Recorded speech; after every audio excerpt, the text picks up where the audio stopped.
salam dan bahagia. Perkenalkan, nama saya Roita Raungan.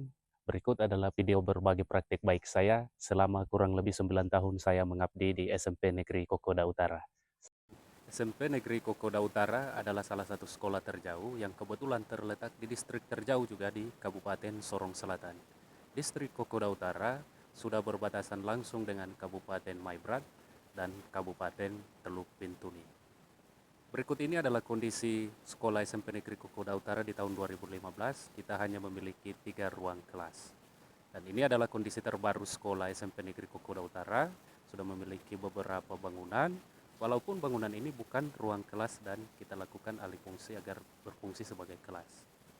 Ini adalah aktivitas guru bersama siswa secara sukarela membuat penghubung antar kelas dan mengganti papan alas di dalam kelas yang sudah rusak supaya kelasnya bisa berguna lagi.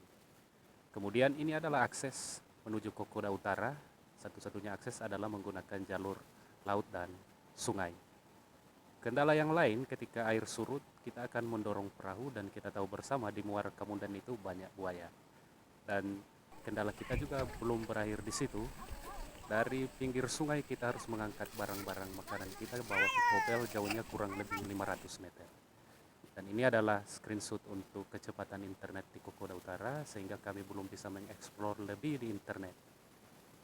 Ini adalah upaya yang dilakukan secara mandiri dalam rangka menangani krisis listrik ataupun arus. Kita harus membuat pembatas karena yang kita pakai di Kokoda Utara itu sumber arus bergantung pada mesin genset, dan ini tidak baik untuk perangkat elektronik kami.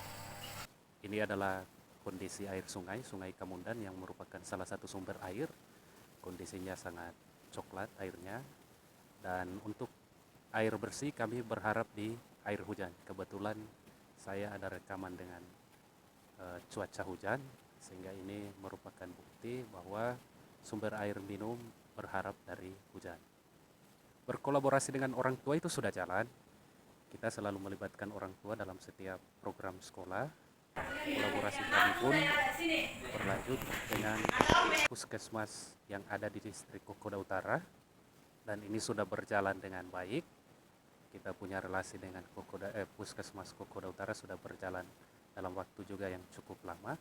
Mereka setiap periode 2 bulan ataupun 3 bulan akan langsung datang ke sekolah memeriksa kesehatan semua siswa yang ada di sekolah. Nah, salah satu sumber pembelajaran bagi guru-guru yang mengalami kendala dalam hal pelatihan mandiri yang menjadi andalan kami adalah Awan Penggerak.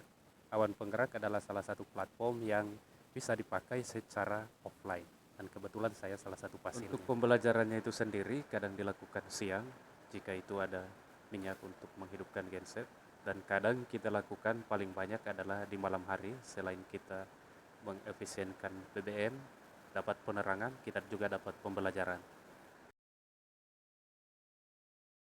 Kita absen dulu. Abraham. Mana Abraham? Abraham. Absalom. Oh, dia tadi Alfa. Apa yang menjadi tujuan kita hari ini? Tujuan pembelajaran kita itu ada 2. Pertama, menjelaskan pengertian koneksi. Tadi kita sudah kasih bayangan. Memahami bagaimana koneksi antar ruang. Pak Guru sudah bagi itu tadi. Ada yang dapat dataran rendah, ada yang dapat dataran tinggi, ada yang dapat bukit, ada yang dapat gunung. Bagaimana yang wilayahnya berbeda-beda ini bisa berhubungan, bisa koneksi. Peta Sorong Selatan, karena kita tinggal di mana? Sorong Selatan. Maka ini adalah gambaran dari Sorong Selatan. Ini, Sorong Selatan. Coba Pak Guru baca letaknya. Secara geografis, Sorong Selatan berbatasan dengan Kabupaten Sorong di sebelah utara, Kabupaten Manokwari di sebelah timur, Provinsi Maluku di sebelah selatan, dan Kabupaten Sorong di sebelah barat.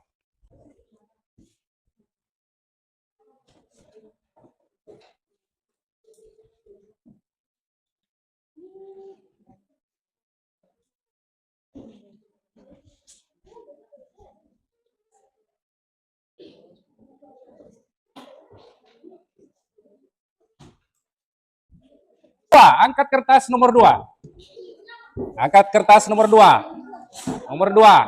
Yang pegang kertas berdiri saja. Yang pegang kertas berdiri. Tapi kalau jawaban benar, semua kelompok bisa bilang hore. Oke? Nomor 2, perhatikan soalnya. Faktor utama yang mendorong terjadinya koneksi antar ruang dan waktu adalah A. Perbedaan iklim. B.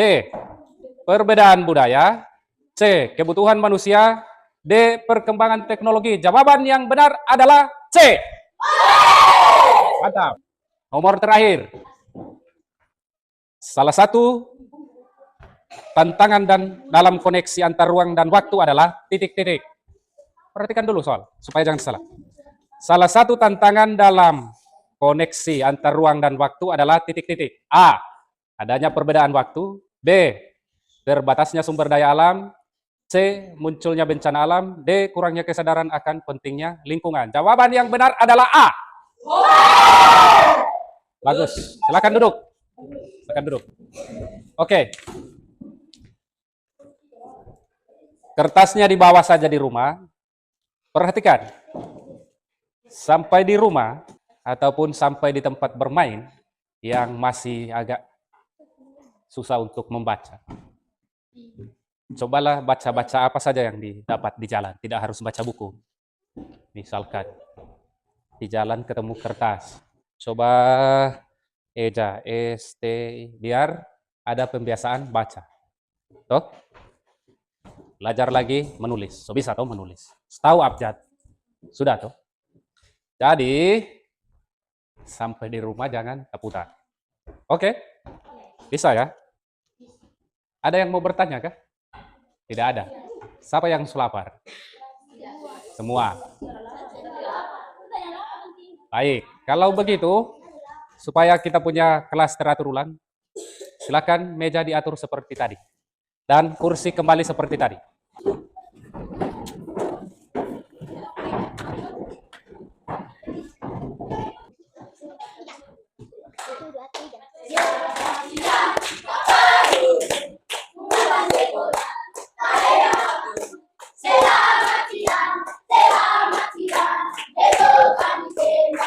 Oke, berdoa.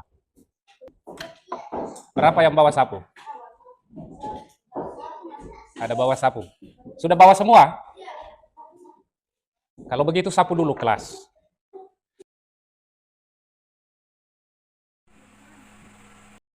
Pada integrasi IT itu masih bersifat sederhana, yaitu mengoptimalisasi bantuan sekolah lewat Chromebook dan tablet, mengingat juga kondisi jaringan yang kurang memadai, sehingga dalam pembelajarannya itu masih sangat sederhana. Siswa diajarkan untuk bisa koneksi, bisa memanfaatkan mesin address bar dengan baik, dan untuk outputnya sendiri, yaitu masih bersifat sangat sederhana, yaitu adalah bisa membuat poster berupa kesepakatan kelas. Dan dalam hal ini juga untuk mengoptimalisasi pembelajaran berbasis IT, kita melibatkan platform awan penggerak dalam sosialisasi anti perundungan, sehingga untuk menunjang program sekolah. Stop apa? Stop bullying. Terus. Tahun. Berikut ini jenis-jenis bullying yang mungkin terjadi. Verbal atau lisan, yakni mengejek dan mengata-ngatai seseorang. Fisik, yakni menyakiti seseorang secara fisik. Tahap keempat, agen perubahan mengikuti beberapa pertemuan interaktif bersama fasilitator guru di luar jam pelajaran. Di akhir program, diharapkan semua sekolah yang terpilih mengikuti program bisa menginspirasi sekolah lain dan lingkungan sekitar untuk ikut mencegah perundungan. Sejauh ini,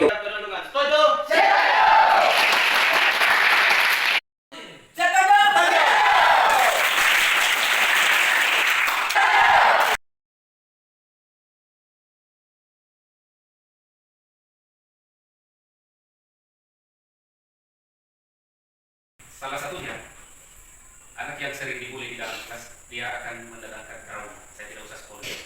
Di sekolah teman-teman itu saya pendek. Itu bahaya dari bully. Terus, bilang kamu jelek, kamu gendut. Ini menyangkut fisik.